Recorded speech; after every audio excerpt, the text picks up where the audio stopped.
Well, I hear my mic was on. So I'll explain all that later. But this is a special day. We're here to honor mothers.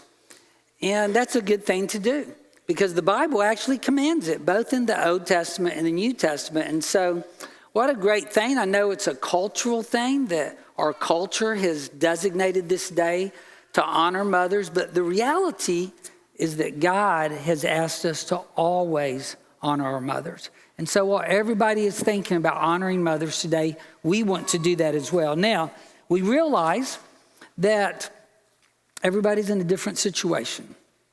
In Romans chapter 12, verse 15, it says that we should rejoice with those who rejoice and weep with those who weep.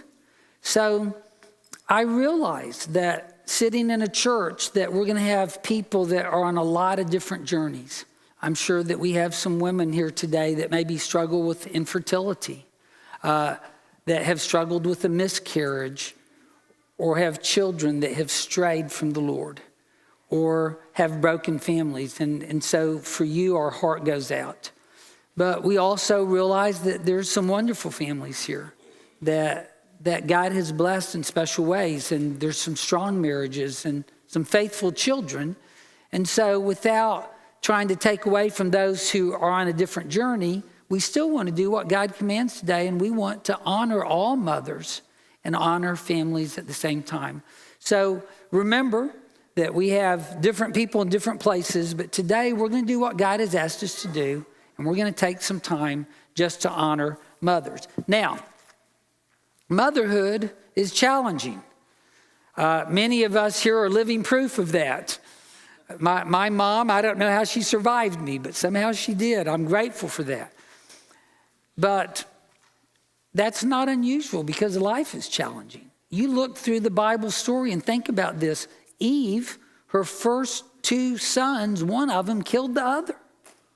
So life is just challenging sometimes. Then if you remember the story of Rachel, Jacob's wife, and Hannah, the mother of Samuel, and Sarah, the mother of Isaac. Well, all of them were infertile for many, many, many years and prayed for many, many years and went through deep pain before finally they were blessed with a child. And some people never get that prayer answered, and I know that. Also, when you look in the Bible, there's some bad mothers. One of the worst examples of a mother is Queen Jezebel. And her son Ahaziah became king when her husband King Ahab died. And she advised him against the Lord and gave him horrible advice and actually messed his life up. Then her daughter Athaliah went and married the king of Judah, and they had a son, and she named him as well Ahaziah after her brother, and she advised him not to follow the Lord. So there's good moms and there's wicked moms, and that's just the way our life is sometimes. It's the way the world is. Then I think of Mary, the mother of Jesus, and what wonderful things she treasured, and yet she watched her son die on a cross, and at the time she couldn't understand what was going on. It seemed like she had been abandoned. But we know that God doesn't abandon us, right? We know that even out of the depth of despair, when it looks like all is lost, that this death of Mary's son turned out to be the salvation of the world. And so know that whatever situation you're in today, God won't abandon you. But having said that, we want to give honor where honor is due. So in Psalm chapter 139, beginning in verse 13, it says this: "For you formed my inward parts. You knitted me together in my mother's womb. I praise you, for I am fearfully and wonderfully made. Wonderful are your works. My soul knows it very well." So regardless of whether you had a great mother or one that abandoned you, you wouldn't be here if it weren't for your mother.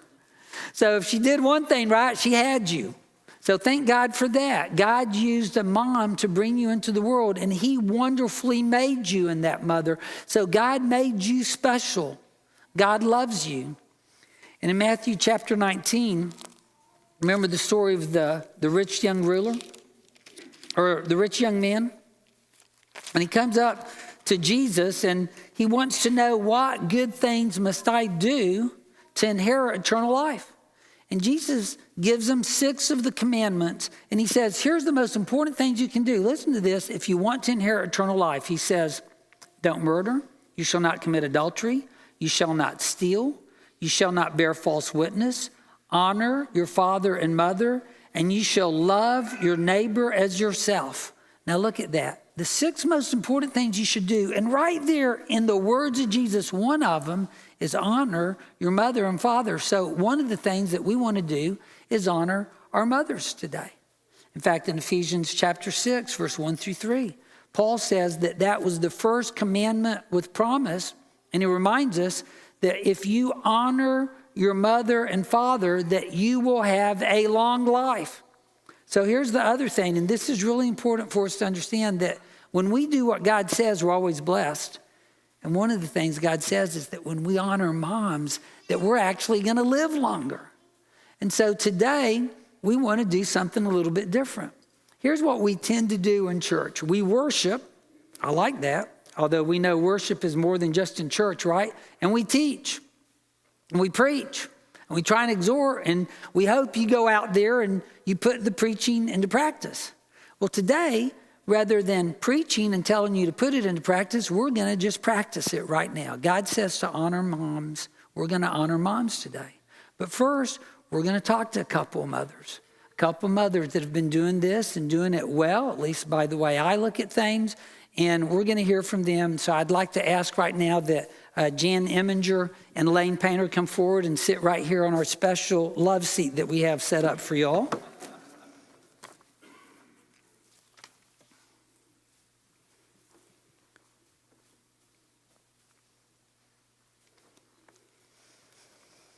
All right. Well, thank you for joining me. I had to twist a few arms, I will tell you, to get them up here. But I appreciate y'all doing this. We're going to start with Jan. So, Jan, tell me, what is one of your favorite memories as a mom? There have been a lot of memories, but one that stands out is when we went to Zion National Park. Kids were 5, 6, 7, and 8, and we loved to hike. So in the morning we got up, we went on a hike that maybe some questioned. It was a 5.5-mile strenuous hike, a lot of switchbacks, so really cool hike. Kids loved it, did the whole thing without complaining, loved meeting people along the way. But then we came back, had our picnic lunch, played in the river some. We asked them, what do you want to do in the afternoon? Well, we want to go for another hike. So we hiked another 3 miles. And I think it really hit home that they loved doing this. They loved being out in nature. They loved all the people we met. And it was just a great family experience for us. What a great thing that you've built into your family. And of course, I think they're all crazy, but they all run long distance. They run cross country. And so I guess that has carried on into their life. But thanks for sharing that. Elaine, so I have a different question for you. What was your most difficult task as a mother? I think every mom can relate to this, the difficulty in knowing when to start letting go. And for me, there's an incident that sticks out in my mind, which was when Brian was 16, had just gotten that driver's license, and I had to let him go. You know, he drove to school, and I thought, the pit in the middle of my stomach was, is he going to make it, there and back? I mean, and the same feeling returned for Renee and Matthew when they got their driver's license. But the thing that brought me peace is knowing that we had done everything we could do, that he was in God's hands, and that ultimately gave me peace. And just knowing that, that same feeling would return when they all went to college, 250 miles away. What else can you do but just pray and know that they're in God's hands? Do you still feel sometimes like you're still having to let go? Yes. Yes, I do. I think some people can relate to that. Yeah. So, Jan, tell me, how did you try and instill and are still trying to instill faith in your children? Largely and primarily by living it. They see me studying at home. We study as a family, maybe not as often as some, but also by being involved. Right from the time, as early as they could remember, we've been involved in church, taught Bible classes, been teaching ladies class, VBS, But the kids were always with me. We worked in the pantry at church in New Mexico, church work days, and just the people we were around were positive influences and instilled that faith influence. Well, thanks for sharing that. And of course, you know we love your kids. We've gotten to be around them a little bit, and they're a riot, to say the least. So, Elaine, how about you? How have y'all tried to instill faith in your children? So from the time the kids were young and we were homeschooling, Jeff and I tried to not only teach faith, like Jan says, but exemplify it in our daily life. And I see it as such a tremendous blessing that they had their 4 grandparents for a good part of their growing up years, and even a great-grandparent. My mother's mother lived to be 108. And the fact that they were surrounded by family that exemplified that faith as well, it was a tremendous encouragement to their faith, to our faith, and not to mention the encouragement that we receive from our church family here, Christian friends. I mean, it's all rolled up together. But youth retreats and the youth group and different things, it really did help grow their faith, and I'm so thankful for that. And you know, as I hear what she says, I just want to share with all of you what a great advantage they had, that they had this family and included the church. But remember, if you're not close geographically to family, or you don't have a family, or you don't have a family in the Lord, we're your family. And we want to help you with that here. We want to be your extended family, because you're not going to raise your kids the way you want to without an extended family. Well, thanks for sharing that. Elaine, also tell me, how did you try and build self-esteem into your children? So I think that for us, it's just trying to expose them to different things and find out what they enjoyed and what they would become passionate about. And for all 3 of our kids, they started playing piano when they were very young. And so they went on to a Christian high school. So they had that foundation in piano, but then there were more opportunities for them to play in competitions and bands. And so that certainly helped increase their self-esteem. But knowing that there were things that they were not going to be superstars at, then if they tried it and they failed, they knew that they had the love and the support of their family. And I think that's so critical for them to have that security at home. Absolutely. Thank you. So, Jan, what have you done to help your kids feel loved and maybe more secure? So my family would question if the secure part, because I've gotten us into some dicey situations, but they always know that they're loved. And a large part of that, I think, is we're always there to support each other. Whether it's a band concert or a gymnastics meet, swim meet, cross-country meet, a lot of meets. But there's generally a sibling or 3 and parents, and we're always there cheering for each other. Dive meets at this point have become a family affair with, sister scoring and dad officiating, but we're always there to support and cheer each other on.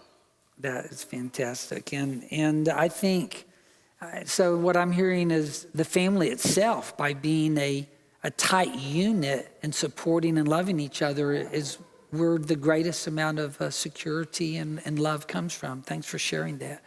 So, Jan, how do you approach discipline? We approach discipline situationally. Not everything is appropriate in every location. They've had privileges revoked, been in timeout, they've been spanked, they've had mouthwash out with soap. No wonder they're so nice to me. I mean, there were times, cleaning up from teaching at ladies' class or our Tuesday school, that you'd walk into the fellowship hall and see, 3 to 4 noses on the wall when they didn't want to help or obey. But I think for the most part, it was, they needed to, when they knew that you were serious, you were consistent with it, they knew when they could push the limits. We had one rule In New Mexico, the kids like to play outside or out in the front yard. It was a big deal, but playing in the front yard essentially meant playing in the street. And so the rule in the front was no second chances. You can't talk your way into, oh, I won't do that again. And I think I only had to call on the no second chances rule once, because as soon as they broke the rule in the front yard, they were in the house.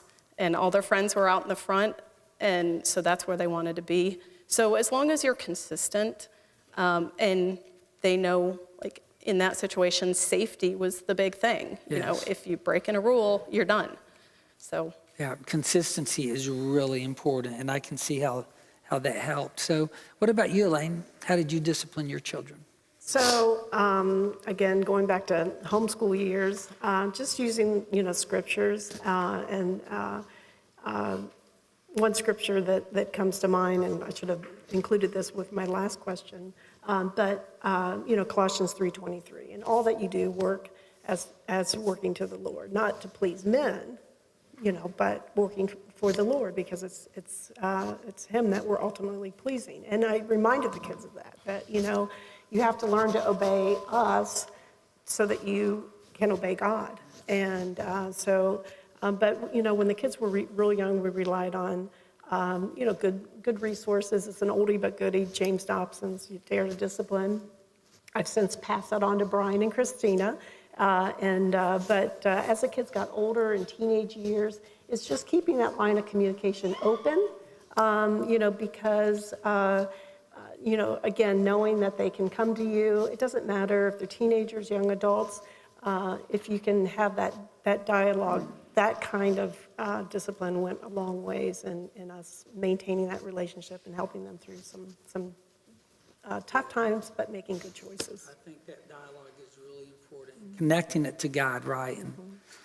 So your kids are out of the house. Do you have any advice for people that still have kids at home? I can tell you that the time, sometimes it feels like it's never going to pass, that you're going to, they're going to be young forever, but they're not. I'm here to tell you it does pass quickly. I was blessed last month to see a little a robin right outside my kitchen window build a nest, and it took her 3 attempts. But on the 3rd attempt, she finally got her occupancy permit. She laid 3 eggs. She raised 2 out of those 3 babies to the point where they could fly. 1 tragically fell. But it got me thinking that, God has gifted us as mothers with the children that we have. And I think that despite our shortcomings, that we're uniquely qualified to raise those children and see them off the nest successfully into adulthood, and that the real blessing may come, years down the road when they have a little different perspective and they can look back and say, I appreciate what you did.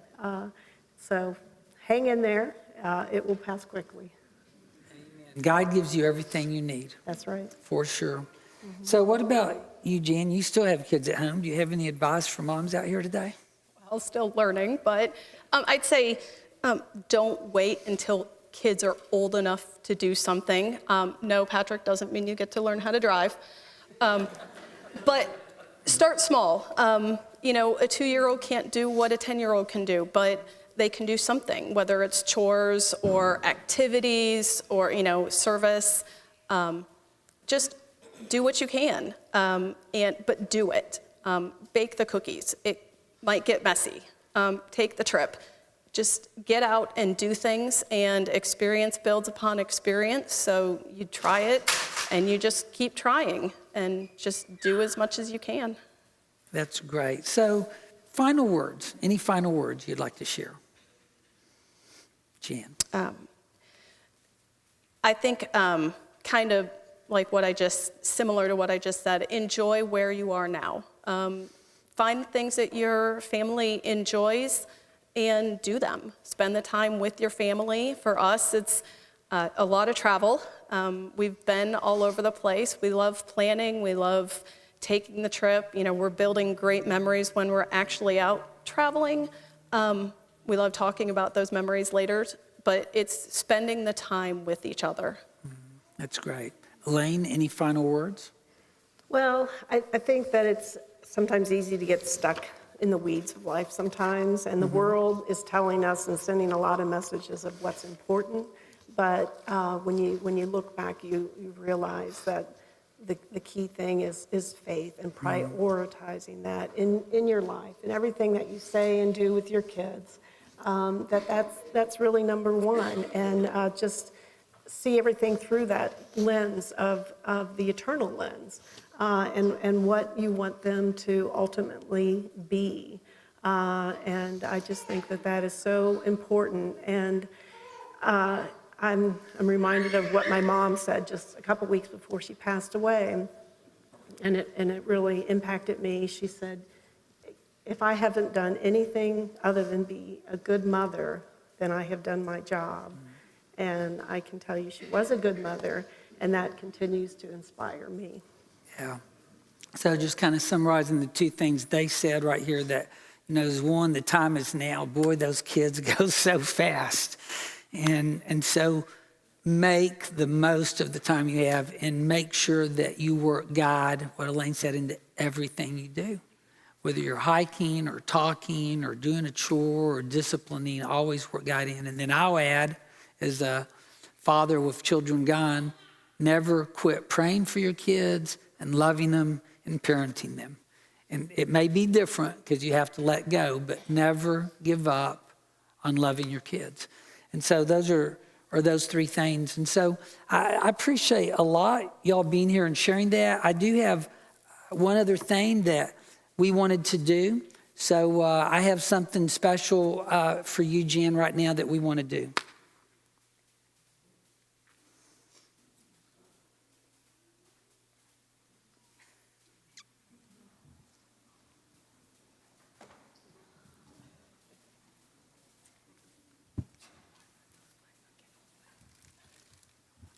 Not quite that much. Here, I'm going to just barely. There you go, buddy. Can I lower this down? Yeah. There you go. Okay. Okay. Okay, Mom, thank you. Those words are not said often enough. You do so much for us each and every day. You sacrifice the things you want to do and put us in front of you every day. Thank you for sharing your love for God with us and keeping us in line. Thank you for sharing your passion for travel, exploration, and adventures. Thank you for taking us to every practice and sitting through every meet, even though sometimes they're long and we only participate in 2 events, generally the first event and next to last event. Thank you for teaching us to be good students and to study and work hard at school. Thank you for teaching us kindness and responsibility and to show love to others. Thank you for setting an example of a good Christian role model for us to follow and grow older as we grow older. You mean so much to all of us, and we would be lost without you in the color-coded activity calendar you make. We love you more than you can imagine and more than you will ever know. We love you and thank you for everything. You are more to us than just the things you do for us. You are our mom, and for that makes you the best mom ever, and we love you more than any words can express. Thank you.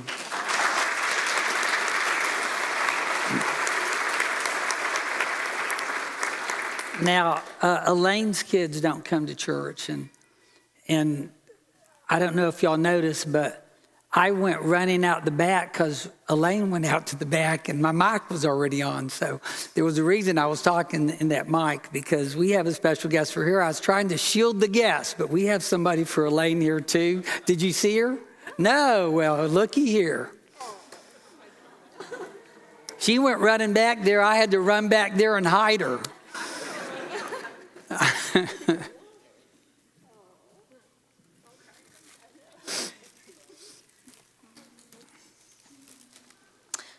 Mom, as I reflect on Mother's Day, I am honored to share just a few of the countless ways you blessed me by being my mother and exhibiting godly motherhood to me. Throughout my life, you have empowered me.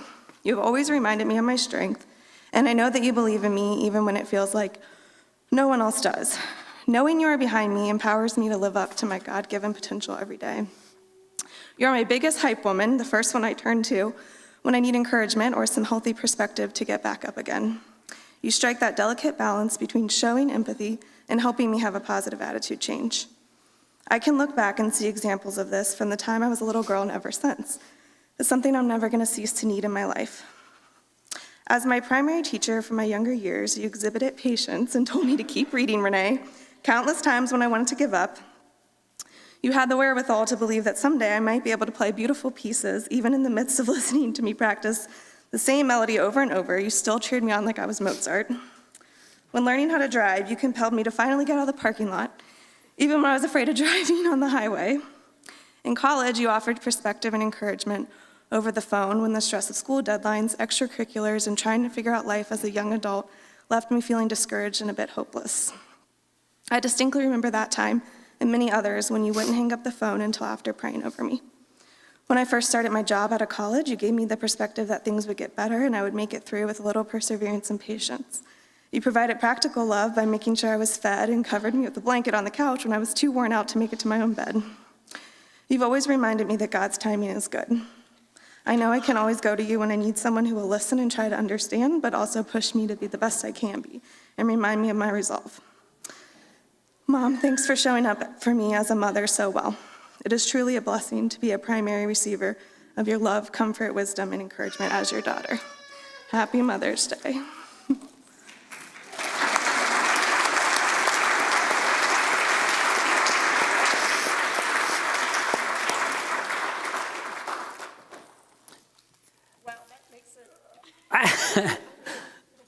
What a gift. I mean, and that was a surprise. Yeah, good. I almost knocked Elaine over when she went back, trying to get ahead of her to get back there and hide Renee. And so, yeah, I literally ran her over. So, well, thank you so much. And God bless both of you. Y'all can go ahead and be seated. We do have something else, though. We want to honor all moms right now. So we ask that all moms stand up and remain standing until we bring your flowers out to you.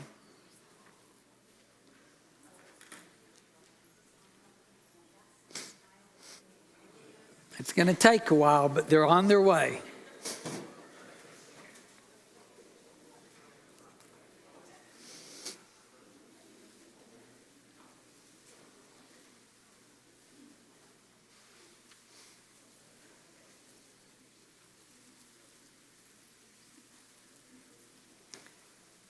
Once you have your flowers, you can be seated for right now, just so we'll know who still needs them.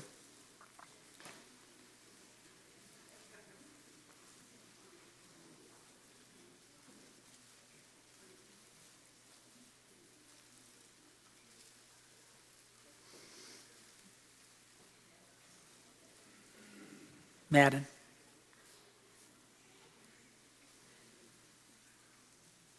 Oh, here we go. All right, and to moms, we love you and appreciate you.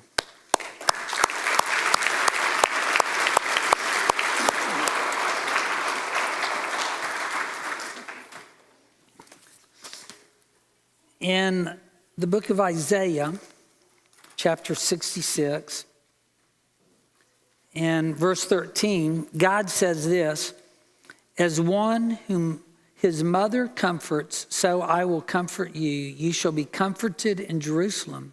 You shall see, and your heart shall rejoice. Your bones shall flourish like the grass." God says to Israel, I just want you to know that I'm going to comfort you like a mother comforts her children.